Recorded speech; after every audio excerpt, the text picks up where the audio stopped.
Welcome to my Wellness Rewired, Hacking Women's Health. Join Larissa and Malerie as they explore biohacking tips for women based on the latest science and research available today. Let them help you unlock your best self. It's time to hack smarter, not harder, together. All right. Hello. Today we are back with your next wellness must read, and that is the Let Them Theory. Now, this book, both Larissa and I have read, and we absolutely loved it and immediately started to use the whole concept of this book in our everyday lives. And especially during the holiday season, we really wanted to talk about this one because as we're going into all the craziness this winter, we just want all you ladies to just keep this in mind and have this tool in your back pocket. It is just amazing. I mean, I think the statistic is like 7 out of every 10 women are currently living in a chronic state of stress, which is that constant fight or flight mode. So clearly, we need to actively be working on stress, and that can be blocking anything that we're trying to do health and wellness wise, right? This is something that we have to square away, or at least be working on, right? Yeah. And it not only talks about just health and wellness, but just even emotionally, it will block anything if you're in chronic fight or flight mode with stress. Right. So Mel Robbins is the author, and she's actually a podcaster, and she is known for being a no nonsense, quick, she's very feisty. She's got a great personality, and even if you disagree with everything she says, you're engaged by listening to her. So I highly recommend her podcast as well. But in this book, her and her daughter co-wrote this, and it's a no nonsense guide, and that it's simple, and it has a 2-word mantra that is reshaping millions of people all across the world. Actually, I was going to say across the United States, but it's actually around the world. She's the number one. This book is the number one New York Times selling author. And it is a former, Mel Robbins was a former critical defense attorney, which I didn't know. And she was a powerhouse. And so she left that field and went into podcasting. And she is a mindset expert. She does motivational talks. And she has, she's very open about her personal life and she's really good at using her trials and triumphs and struggles and failures and makes it relatable so you can relate it in so many different contexts, which I really enjoyed reading that. And she's very open and honest about it. And I loved it. So the Let Them Theory is definitely about reclaiming your power and not giving your energy away.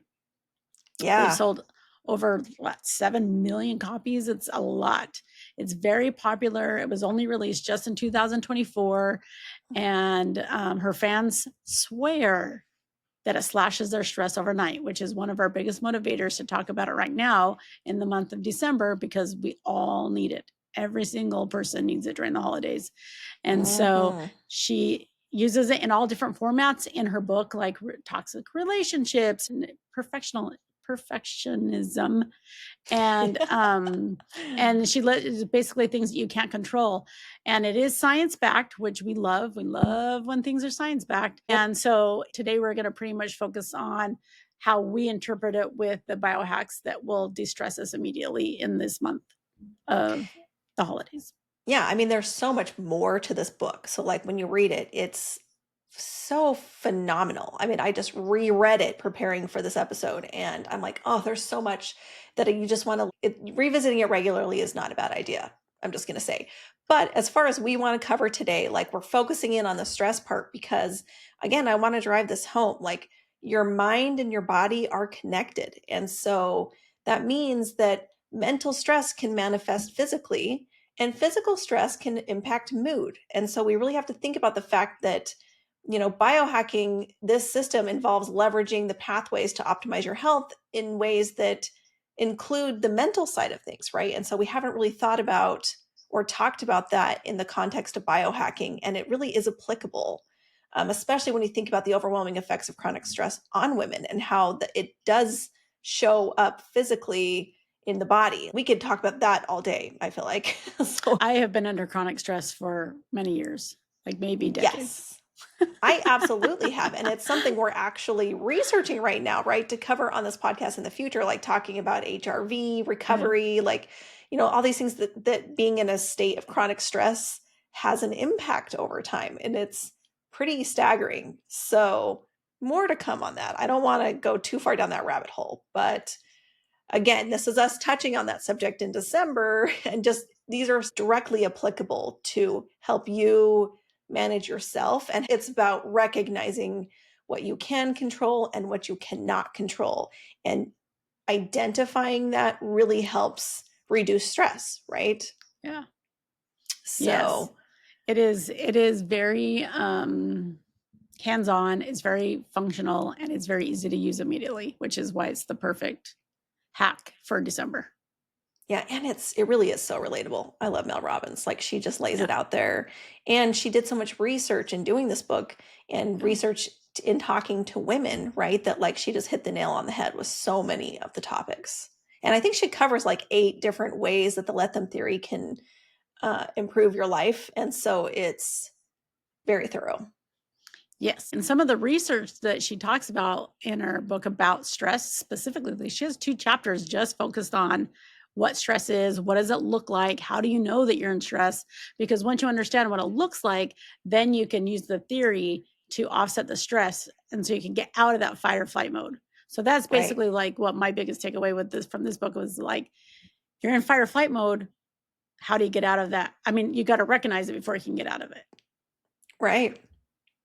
It totally makes sense. And I mean, I think when we were doing all this research, looking up statistics about stress and the way that it, affects us, like some of the biggest, like when a community poll was done, like some of the biggest health blockers that were identified was like 61% identified people pleasing, right? As the biggest block. And then 24% was work stress, 15% was social media, which is crazy. So I'm going to talk about a lot of things about trying to control other people, trying to make other people happy, being stressed out about work, and trying to make people happy there too, right? And then social media is caring a lot about other people's opinions of you, right? And so it's just very interesting how much the let them theory really does help you kind of get your head around all that stuff in a much more positive and awesome way. Yeah. Yeah. I totally agree. I'm just going to go with the general awesome statement instead of anything more specific. You don't need to actually know all the details. It's just awesome. Just read the book, okay? Just kidding. You won't regret it. Read the book. You won't regret it. Oh my gosh, it's so true. So it is interesting because I mean, we've talked about before, like as women, we are more sensitive to stress than men are. And I think that that's part of why we have so much chronic stress. And so the whole theory of the book is around this concept of let them, like, and it's not so much about letting go as it is about taking ownership of what you have control of and letting go of what you don't, right? It's a more, instead, because like, people can tell you like, oh, just let it go. And that's the last thing you want to hear when you're upset about something, right? But if you're like, look, I'm just going to think about this, and I'm trying to control something that I can't control. So I need to accept what is and take control of what can be, right? Like what I have control over changing or doing or becoming, right? And so that's the whole idea behind the concept of the book. But then she like breaks it down into so many examples and so many. And the thing that I love of it's not just like, oh, well, let them do this or let them do that, right? It's also like, let me, like, what am I going to do? That's the next step, is what can I do? And what do I have control over? So, I mean, that was really what I took from it. I love the action part. So it's not only just letting go, it's the action part. Like you have choices. You're not a victim. Like you have choices, or whatever the situation may be. It's like, let them do XYZ, and then so I can, and then you can move forward in a positive way that makes your life better. So it really redirects the negative energy instead of like overanalyzing it and like twirling around in your brain and stewing over it. It redirects the energy so that you're like, so that I can, and then you do something that makes your life better. And it makes it positive for you and some change. So it really does help you redirect that negative energy into a positive energy immediately. And then it lowers your stress instantaneously. Yeah, it lowers your stress, and then it it also improves your relationships with all the people in your life, because everybody wants to be loved and accepted for who they are. And you can't do that if you're constantly trying to have an opinion or control the things that they're doing. So adults, like, right, we're talking adults to adults in this conversation, not parents to kids. That's a totally different thing. So And she makes a just to big be point clear. about that in the book. She makes a big point Yeah. about this is literally adult to adult. You can't change adults unless they want to be changed. And she makes it Yes. very clear several times throughout the book. And so I think that's an important thing to remember too. Adults only change if they want to change. So you can't control them. So don't be passive aggressive. Don't do any of that. Like you just like, so if that's, let them do that. And then so that I can, you know, and then put your positive energy in something that will make your life better in a different Yes. direction. Ooh, I love it. It just makes me so happy. Yes. It's been life-changing. I mean, I read this, when I initially read this book, it was probably earlier this year, maybe January. It could have been end of last year. And I really feel like the book has always just, the concept of set in the back of my mind, you know? And I've really taken it, like internalized it. And I feel like this year has turned out, just my relationships with people have improved over the year, because I think you come at people with a different energy when you aren't bringing your own expectations to the table, right? Mhm. You're really just coming to them kind of open-hearted and just being like, how are you? Like, who are you? Like, and I want to just know, and who you are is okay. And I love that. And I love you. Right. And so with friends and family and stuff, I feel like I've really noticed the difference. And also I'm just less stressed. I really am just less stressed because I'm not coming in trying to control a situation. I'm kind of just coming in open-minded. And I think this is where we talked earlier, like you almost have to read it several times, because I re-listened to it again because I, you know, do almost all my stuff audio, but I re-listened to it again and I was like, I learned so many things on there.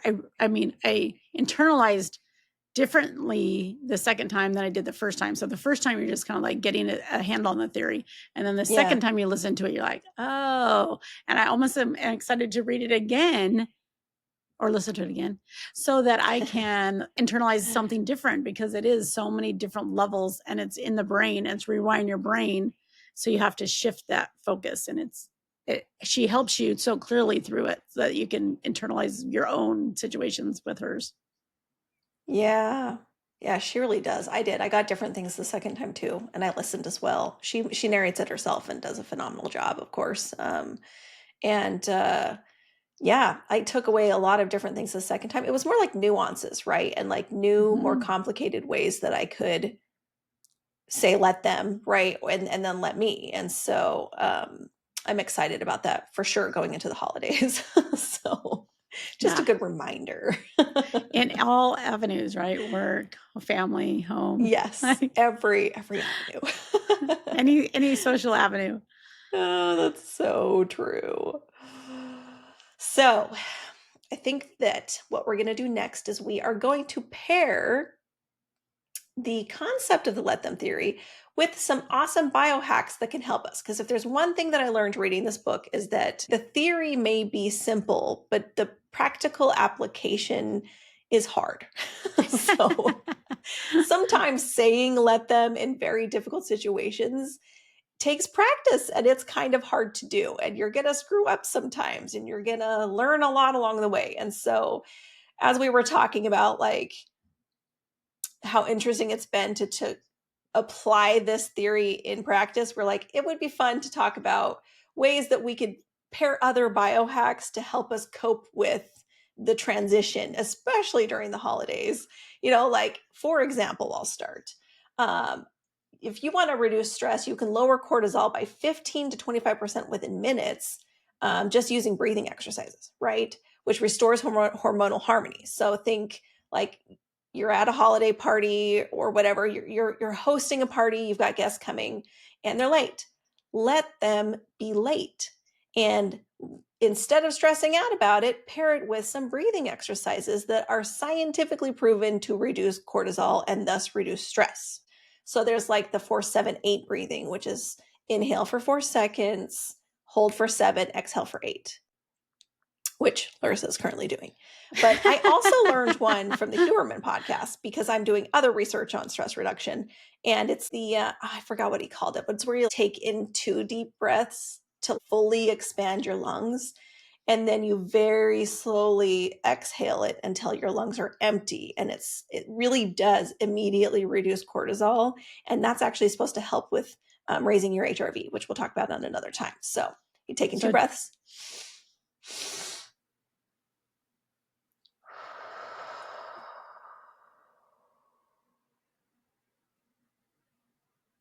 And that like immediately you just feel calmer, right? So sometimes we have a hard time of releasing control of things that are out of our control, but we can take there are other hacks that can help you in that transition time. So they're late, let them be late so that I can enjoy my time that I worked really hard at this party. And so then you take your deep breaths. Yeah. Let them be late. Let me do some breathing exercises to reduce my own stress levels and have a better time. And enjoy the party. I love that. Because Yeah. when you're hosting a party and you go through all the work to get all the food ready and to clean your house and to get all this stuff decorated and all that stuff. And then when people are late, you're like, what? But yeah. It's a good way, and it immediately steps in and lowers your stress. So I like that. That's something easy to do. Yes. Yeah. It's a very easy one. I should do that all the time when I'm talking to my teenagers. Yes. Or a toddler, right? Or a toddler. It's that pause to be like, look, I can't control the crazy toddler, but I can control my reaction to the crazy toddler. Yeah, she says in the book, she talks about the steps. And so she's like, your first step is you have to understand that you're under stress, right? So you have to understand that your anxiety is going up because they're late. And then you say, let them, and it immediately makes your brain, it triggers your brain to be like, okay, I got to pause. And then so that I can, and then you take a deep breath and it immediately calms your body and then you start your breathing and then it reevaluates the situation. Like, is this worth my time to be upset because people are late? No, it doesn't matter. I'm going to go and enjoy my own party and then you can take off. Yeah. Like, what am I doing? Stressing out and being in a cranky mood when I'm the host and I could just be having a great time. Right. And it's the holidays, so you should be jolly. Yeah. Plus you worked hard. Enjoy yourself. Yeah. Your house only looks this clean so many times a year. So, oh, wait, that's just me. That's so true. That's me. Oh, that's so funny. All right, another biohack. So you did breathing. Right. So the next example was if they're playing the victim, like if they're, it's draining. When people play the victim is so physically draining, you feel so out of control. And so then you can just take a deep breath, stop and pause. And then so that I can, and my biohack that I would do would be like red light therapy. Like you are lucky, Malerie, that you actually have the full body panels. Like you could literally go in front of your body panels. Like let's say it's through texting or through email or social media, and they're like being a victim instead of getting all hot and bothered and like upset and annoyed because you think it's unjust or unfair or wrong or ridiculous or whatever. You're letting them drain your energy, right? Like they're energy drainers, right? Then you can go and stand in front of the red light therapy. You can relax. And that red light, and it's only like 10 to 20 minutes. Yeah. And you can just relax. And so I can relax. I can focus on me. I'm getting my body healthy. Like I'm lowering my stress. Boosting your energy, right? I'm boosting my energy and resetting myself. So then my whole day will change based on that alone.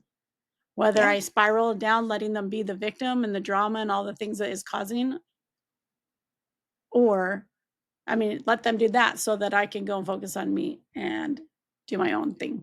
Yeah, that's great. It's a complete 180, right? Instead of having somebody being in this conflict that you're trying to control, you're just going to let them be the dramatic one, right? And then you're going to instead do something that boosts your energy because as we've talked about, red light therapy boosts your mitochondrial production. And so you can boost it by what?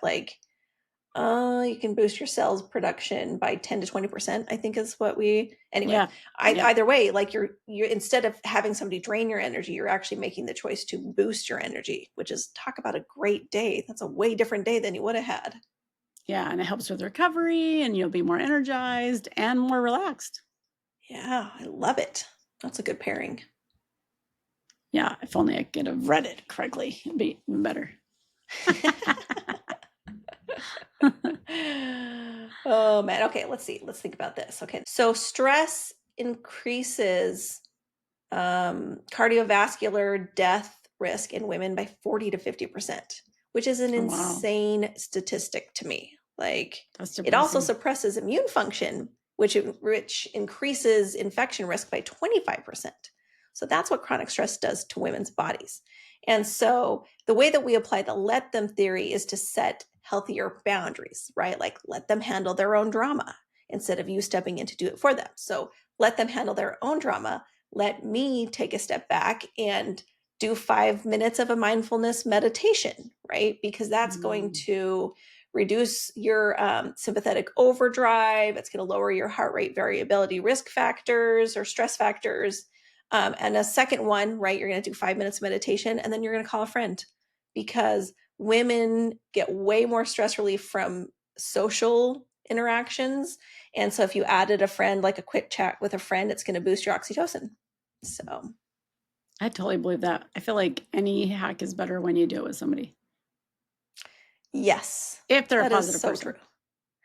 Right. If they're not an energy draining person, Yeah. right? There's a difference. But if you're Mhm. setting healthy boundaries, right, you're going to find a friend who you're going to phone the friend that gives you more energy, that's supportive or loving, or, you know, whatever you need to help boost your energy. So I like that one a lot.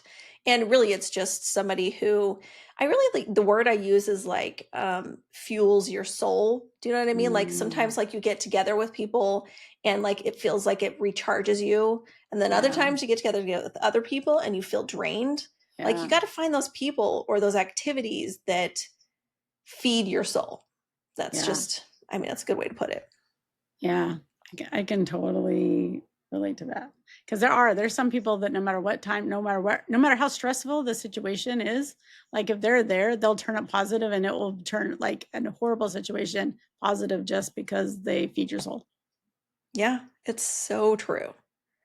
And honestly, just as from a like a let me perspective, like, you can absolutely be the person who enriches everyone around you, but while also getting what you need, right? Yeah. And so it's really just about being aware of what you need, and then also maybe being aware of what your friends or family need. That, like, if you want to help them and be that person for them, you just got to think about it ahead of time, right? And so, like, when I went to visit my sister-in-law who just had a baby, like, what I was thinking going into the week that I was there was, when I had a baby, what really made a difference for me?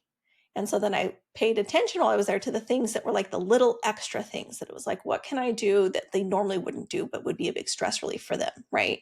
And so that was literally what my sister-in-law said to me when I left. And she was just like, thank you so much. Like, that was so like recharging to have you here. And I was like, yes, that was my goal.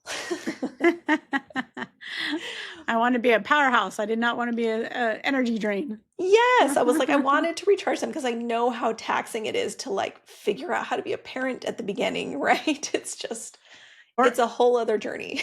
Like the lack of sleep and the feeding and then that doesn't count on your regular. Yeah, it is Yeah, definitely their jobs, like journey. all the stuff, right? And so I went into that very intentionally, but also I so enjoyed it that I got a lot out of it too. I didn't feel drained going home, which was phenomenal. So Yeah, that's a double win.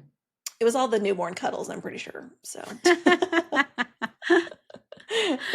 And then the best part is it wasn't yours, so you could give it back and say, yeah. I'm Yeah. gonna go Yep. sleep through the night and you can have Right? I'll totally help you during the day, but I'm getting my full 8 hours. So although I have a 2-year-old, so that definitely I didn't was gonna happen. say you're quite not quite there, but you're close. You're close. You see the light Yeah. at the end. Better than a newborn, that's for sure. Oh, that's so funny. All Oh right, so man. some more. We're gonna move on. Mhm. So if you have um If you're the type of person who worries a lot about what other people think and about Mm. their opinions of you, and so like you could be having a great day and then somebody will message you, or or you'll run into a coworker at work or your family, or somebody will say something and will take your great mood and immediately put you in that fight or flight mode, and it will stress you out and your cortisol level will go high and it is overwhelming to you. So you have to really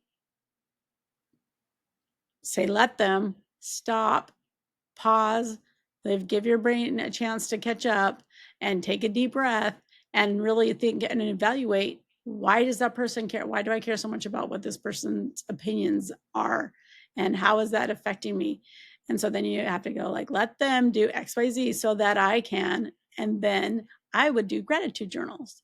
So if you write it Mm. down, the power of writing it down, especially when it's with somebody or a situation that you don't necessarily see eye to eye on or is sensitive, like writing down a gratitude journal and looking at the positive sides of, even if it's that the very person that you're having the run-in with, that will rewire your Mhm. brain to think in a positive way instead of focus on the negative. Again, it's, letting go of the negative, and so that I can, and then you can, what do you have control over? You have control over your thoughts. You have control over Yeah. what you tell yourself, what you tell others. And when they then Dr. Andrew Huberman Lab, like he talks about how just the fact of writing it down is more powerful than like saying out loud or and like all the other ways you do, which I don't do that often. I don't actually write it down. And so he was Yeah. saying how powerful it is. There's so much more research behind the act if you actually write down in a journal what you're grateful for, and it will help you rewire your brain. So if you did that, then if you, let's say you wrote 3 things that you're thankful for, then it would boost your serotonin by 10 or 15%.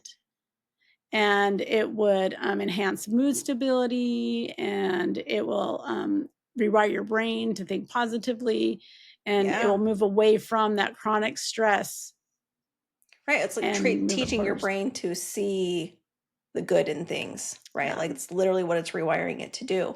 I really like that that combination, because like when you're like let them think what they want about you, it's because you don't have any control over their opinions anyway. Their opinions of you have every more to do with them and the way that they think and their perspective than it does anything within your control. Like you have no control over those things.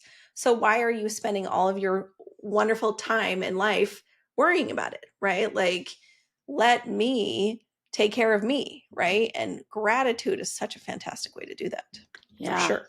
I love it. Ever since we did the podcast with gratitude, I think about it all the time about it. Yeah. Rewind your brain, and it makes every day better.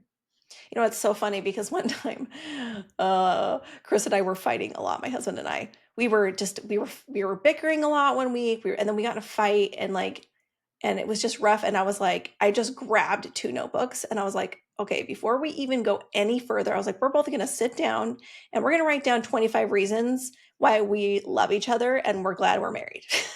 So we did that. And Chris to this day still is like, that was such a good idea. He's like, it turned the whole conversation around. And I was like, it does. Yeah. Because when you come from a place of gratitude, your perspective really is different.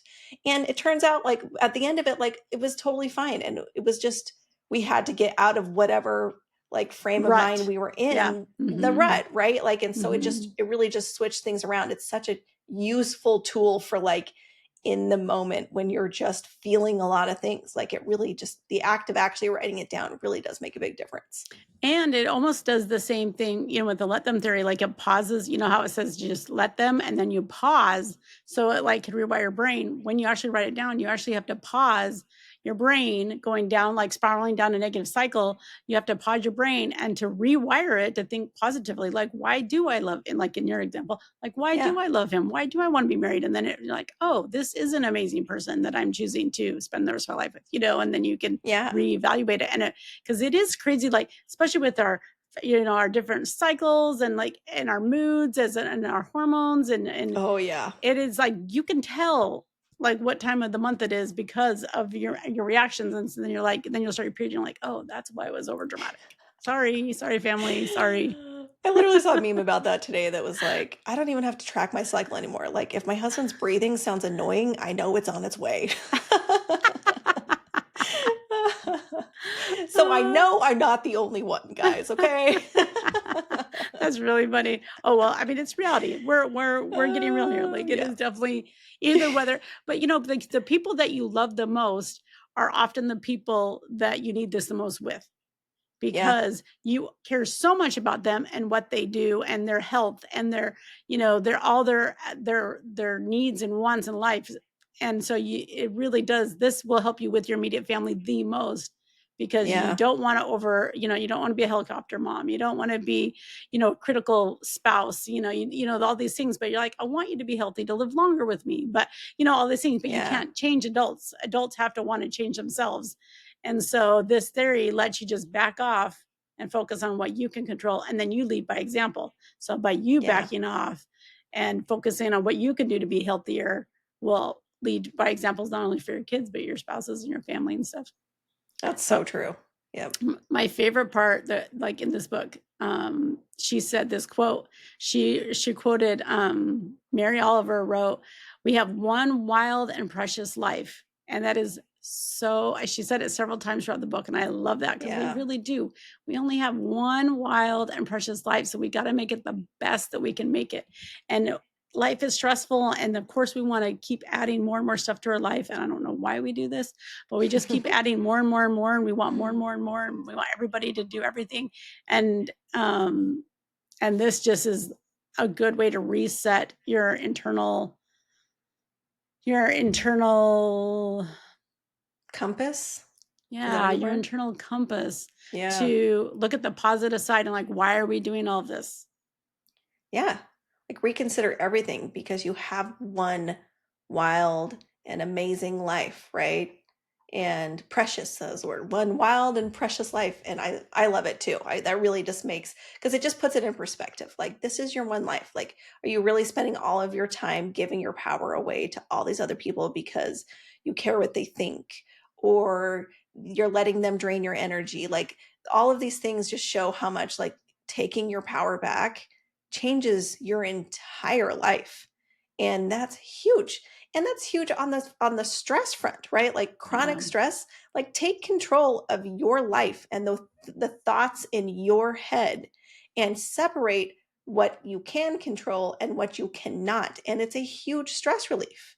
And so we can all benefit from that. And then everything that you do from there on is just more Bonus. impactful, because Yeah. you're not constantly battling stress that is slowly killing you. Yeah. Your memory will come back, your health, your immunity will come back, all the chronic stress, that it deflates all of that.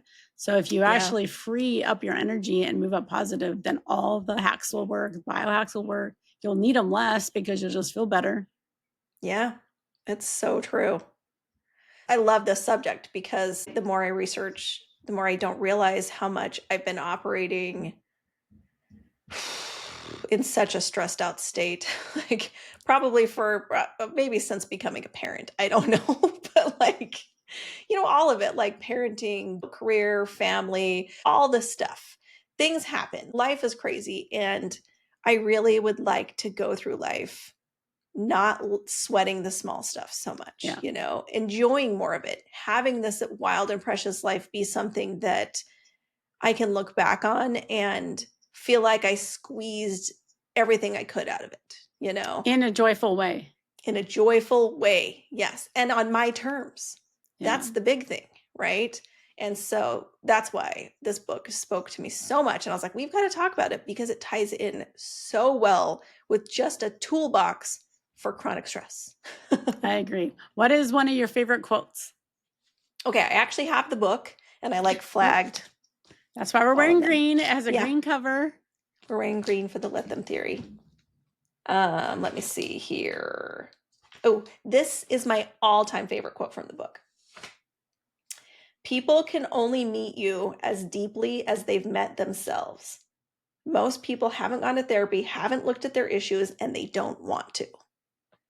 Oh, that one hurts.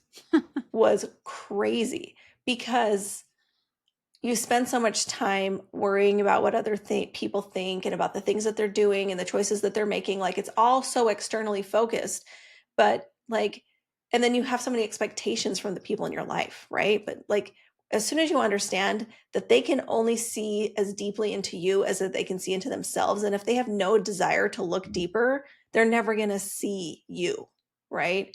And Yeah. so I was like, man, but I love it because it it is like a release for me. I'm like, oh, okay, like I can let Yeah. that go. You know what I mean? Because then I understand them more. Like in understanding them more, then I can be more understanding Yeah. and also give myself that compassion, right? And so, but also I want to look deeper, right? And so I know I'm going to understand people more than maybe a lot of them will understand me, and that's okay. It's Yeah. freeing, you know? Yeah. It's freeing to know that they are who they are and you're not trying to change them. You're just trying to meet them where they're at. Exactly. Yeah. It's so much less stressful and more Yeah. enjoyable because you're Yeah. like, where are you? Like, let's go on this journey and let's meet, Yeah. you know? And Yeah. I'm more curious than I am expecting or Or judging. pushing or judging. Yes. Mhm. So that is one of my favorite ones. Yeah, that's a good one. Okay, so one of my quotes that I loved from the book was, every time you try to fix someone else, you abandon yourself. Oh man. And that one, I think, rings with me because that is literally what I do all the time is I fix problems. And so a lot of times I'm always trying to be the fixer and I'm really trying to fix it. And then in reality, I'm losing part of myself in that. And then a lot of times they don't want to be fixed. Adults only want to fix if they want to fix themselves. So if they don't want to be fixed, I'm just wasting my energy. So really, instead of trying to fix somebody else, I need to be like, let them sit on the couch and get heavy, and I'm going to go for a walk. I'm going to go for a rock and feel good, and get my energy back and stuff. So I think that Yeah. it is such a big difference to reevaluate that in my personality, because that is definitely strong in me. I'm sure I got that from Dad. And Thanks, Dad.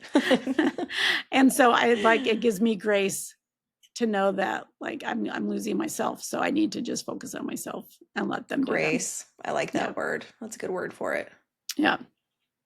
That's true. And like I feel like a big part of the journey is not losing yourself, right? And I feel like for so many of us, adulthood is really about rediscovering ourselves. I think it's like they say like the first like 18 years of your 20 years of your life or whatever you spend learning whatever you need to survive, and then you spend the rest of your life unlearning the things that no longer serve you to find yourself again, right? Yeah. And I'm like, that feels so true. Yeah. I feel like I've spent so much of my time just figuring out who I am instead of all of the things that other people expect me to be, right?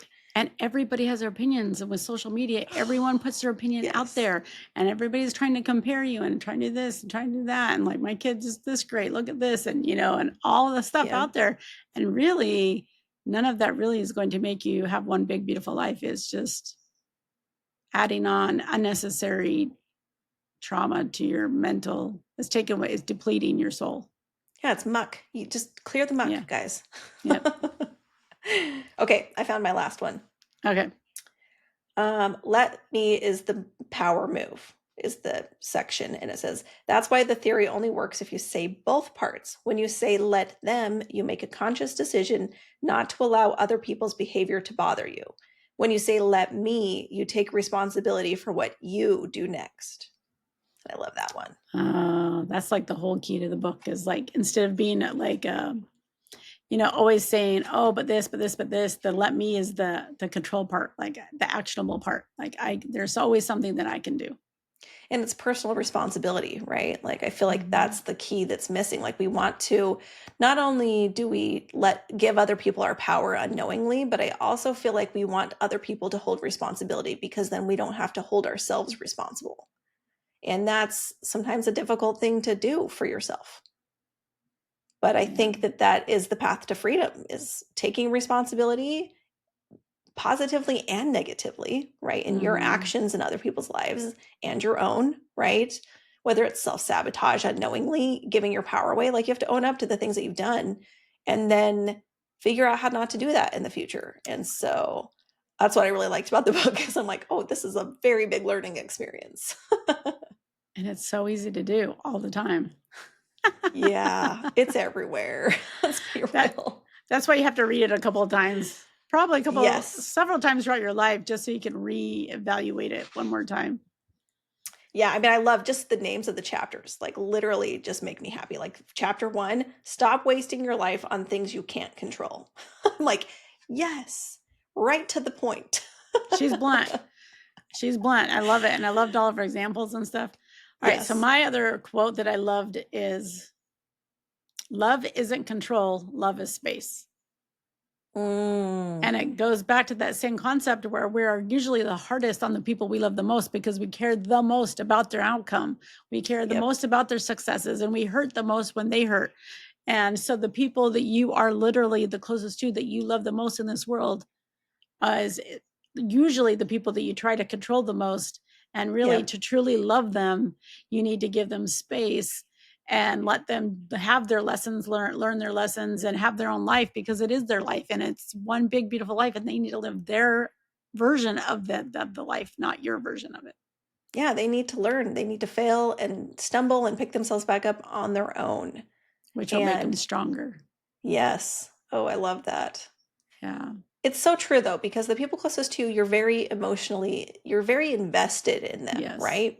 And she does talk about family members, like immediate family members and stuff, and gives an example of how you really are kind of interconnected, and that when you're that invested, like in a spouse or kids, their decisions can affect you. But that's why it's so much more important to practice this kind of let them and let me theory and mindset, because it's so much more important, because you are personally invested, right? And it allows them to grow and change as humans and evolve without being controlled or, defiant, with all the negative connotations that come with control, Yep. And stress, right? Mm. All the way back to stress. You're just stressing yourself out for something that you have no control over anyway. You're just trying to, because you're emotionally invested. Yeah. So just take a deep breath and focus on what you can do during the craziness of this holiday season. And do it with smile and grace and say, let them, so that I can. Well, it's really giving you permission to just enjoy this time with your friends and family. You have one wild and beautiful life, and I never get the quote right. What is the quote? Well, to be fair, I didn't get it right. You only have one wild and precious life. And so what are you doing with it this year, guys? How many Christmases do you have left with your grandparents? Or, you know what I mean? Like, think about the people in your life. And do you want to be stressing, or do you want to be eyes open, enjoying the time with the people as they are, meeting them where they are right now? It's a choice, and easier said than done, let's be real. But let's focus on that, because it's going to give you the permission to be less stressed and to be present and enjoy the moment. And then the words "let them" is a tool that you can use, and it will immediately force your brain to stop, pause, take a deep breath, and then you can say, so that I can, or let me. I say but the real author said, let me. Yeah. Again, we're so exact about everything that we say. It's great. Yeah.